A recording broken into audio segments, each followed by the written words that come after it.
and you come with that background. And so, where do you see is AI involved with aircraft maintenance at all right now, even on the admin side, or is it literally? Are we looking at just just waiting for the future of AI to be implemented? I mean, on the maintenance side, we're pretty strict to have to go to our manuals and make sure and research that. But from the AI side, you can pretty much ask any question. Like if you have a situation where an airplane has a certain problem, you can pretty much Google it in AI or Gronk or whatever service you're using, can spit out some information to help you, but sometimes it's not always exact. And so that's where you have to learn to understand that AI is a learning tool and it's gathering information, but it's not completely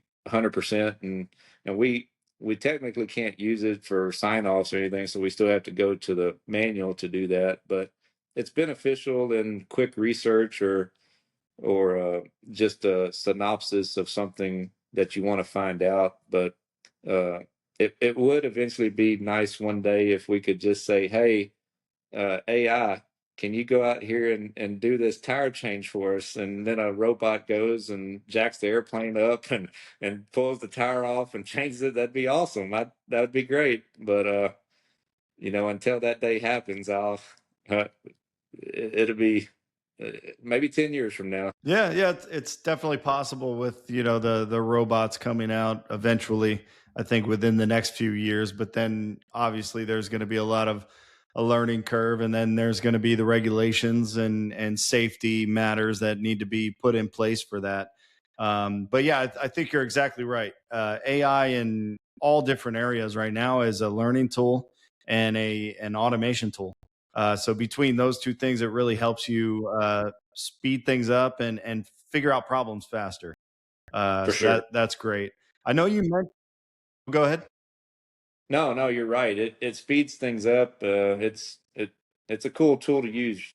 I don't know what you use right now, but I use Gronk a little bit, and it's pretty neat. Yeah, I use between Gemini and ChatGPT at the moment in our business and even personally, and so I've liked both of them. They each one has their strength, and so you just got to kind of learn what each one is going to be best at, and then you kind of go into that. I know ChatGPT is really good at writing stuff and copywriting and things like that. And then on the image side, Gemini seems to be a little better.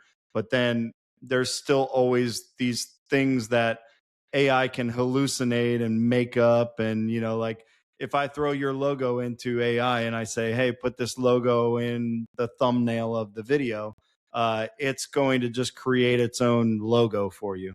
I got It's not going to copy the same thing.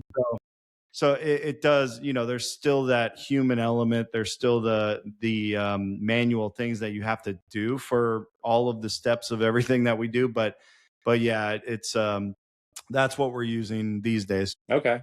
So I know you mentioned the one pilot just kind of looking over everything in the future, where AI becomes a little bit more aggressive with automating the autopilot and being able to manage that, and but having that pilot there.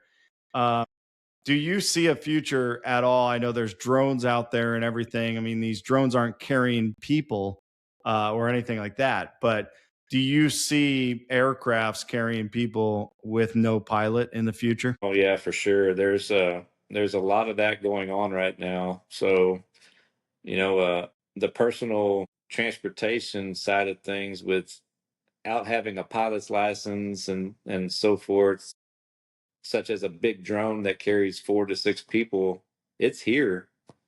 It's not fully implemented. There's still some procedures and regulations in place, but you and I could go buy one day and just basically press a button and tell it where you want to go like you would on your phone, and it would handle everything from takeoff to landing. It's like the Jetsons.